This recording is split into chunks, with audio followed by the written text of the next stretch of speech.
नमस्कार, मी साक्षी कोकणी स्वाद युट्यूब चॅनलवर तुमचं स्वागत करत आहे. आज आपण बघणार आहोत कांदा भजी. मस्त बाहेर पाऊस पडते. कांदा भजी, कांदे असे घेतले. आता हे मस्त असे स्लाइस करायचे, कापायचे. मिरच्या घेतल्या आणि बेसन पीठ. आधी आपण ही तयारी बघितलेली आहे. आता कृतीकडे चालू.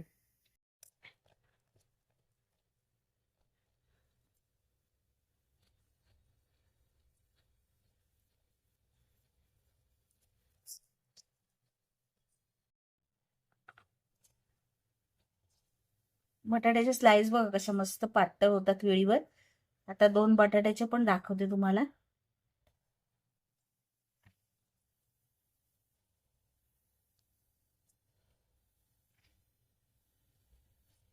नाजूक करायचे बटाट्याचे स्लाइस एकदम. हे बघा मस्त झाल्यात. हे बघा कांदा मस्त असा पातळ पातळ चिरून घेतलाय. बटाटा पण पातळ पातळ स्लाइसने चिरून घेतलेला आहे. कोथिंबीर चिरली आहे. मिरच्या चिरल्यात. आता काय करायचं, आता आपण आधी हे बघा एवढं आधी मीठ आपण कांद्याला लावणार आहोत आणि थोडंसं मीठ आपण बटाट्याला लावून ठेवायचंय. बटाट्याला बाजूला मीठ लावून ठेवायचंय. भजी करायच्या टायमाला फक्त काय करायचं, हळद, हिंग, बेसन आणि त्यात हे बटाटे बुडवून बटाट्याची भजी. ह्याच्यानी का बटाटा लाल पडणार नाही, काळा पडणार नाही, याच्यासाठी ही आयडिया आहे. आणि आता एकही पाण्याचा थेंब न वापरता मी तुम्हाला कांदा भजी करून दाखवणार आहे. हे बघा, हा बटाटा आता बाजूला ठेवायचा. आता ह्या कांद्यात जो आपण मीठ टाकलंय तर कांदा चांगला चुरायचा.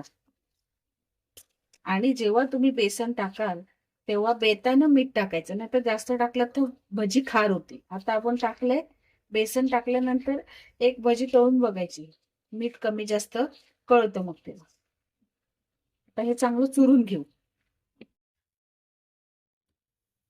1 चमचा धना पावडर. कांदा बघ कसा झालाय, मिठात फक्त चुरलाय तो.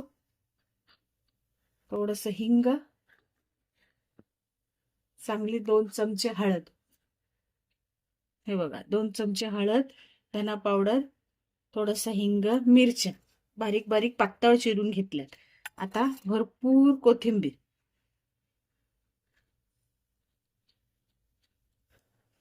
या प्लास्टिकच्या डब्याच्या झाकणावरच मी चिरली होती कोथिंबीर. आता ह्याच्यात बेसन घालायचं आपल्याला. आपल्याला बेसन घालायचं.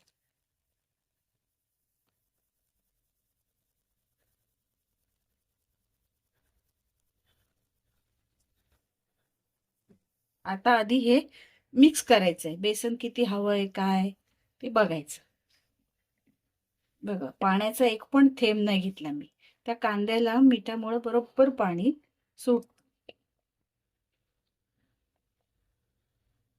आता हे छान मिक्स करू. बघा बॅटर कसं तयार झालंय. आता आपण बटाट्याच्या भजीचं बघूया. बटाटा भजीला मी बेसन घेतलंय, थोडंसं हिंग, थोडीशी हळद, धना पावडर आणि ह्याच्यात थोडंसं मीठ घ्यायचं ना, थोडंसं, जास्त नाही. आणि हे आता पाण्याने त्याचा घोळ बनवूया. घोळ तयार आहे.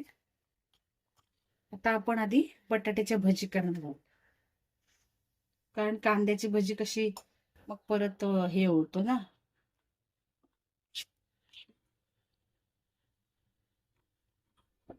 मला चमच्याने कुठलाच पदार्थ जमत नाही. मी खूप प्रयत्न केले पण नाही.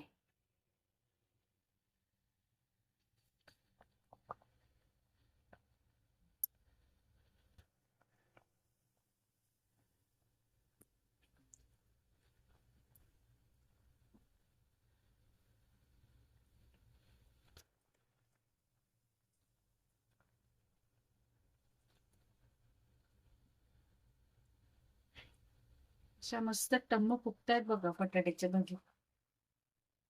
बटाटे माझ्याकडे बारीक होते.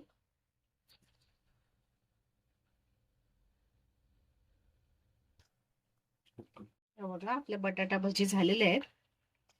थोडस लाल तिखट टाकायला होतं पण काय झालं, माझ्याकडे लाल तिखट संपलंय आणि पावसामुळे बाहेर जाता पण येत नाही नानापेठेत. त्यामुळे मी नाही टाकलं. तुमच्याकडे असेल तर टाका.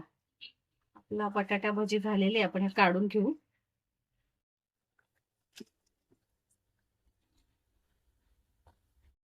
आता आपण कांदा भजी घालणार आहोत छोट्या छोट्या.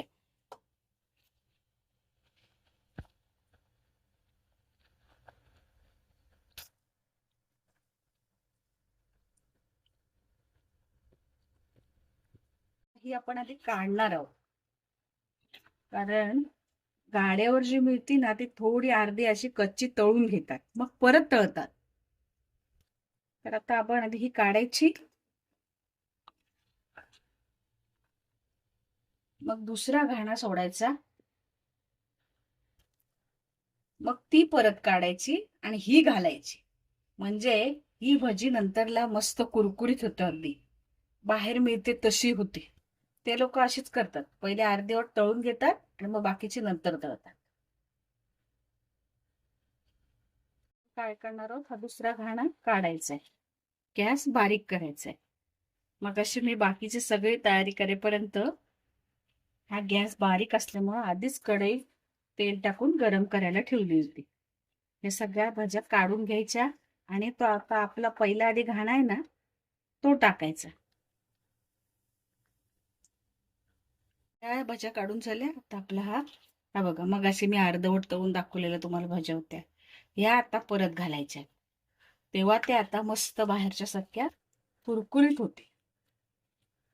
2 मिनिटात होत्या त्या. नंतर या सगळ्या घालून घ्यायच्या. कांदा भजीला जरा तेल जास्त लागतं. आता या कुरकुरीत होईपर्यंत आपण तळूया. कशा मस्त झाल्यात बघा, रंग पण छान आलाय. आता या काढून घ्यायच्या आणि दुसऱ्या घालायच्या, ज्या आपण आधी दुसऱ्या घाण्याला अर्धवट तळून घेतल्यात त्या. या बघा, आता ह्या घालायच्या. कशी मस्त झाली बघा कुरकुरीत कांदा भजी. मी तुम्हाला दाखवते, आवाज येतोय का नाही? कुरकुरीत कांदा भजी बटाटा भजी तयार आहे, पावसाळा विशेष म्हणून. तुम्हाला जर माझी रेसिपी आवडत असेल तर लाईक करा, शेअर करा, सबस्क्राईब करा आणि बेल आयकॉनचं बटन दाबायला विसरू नका.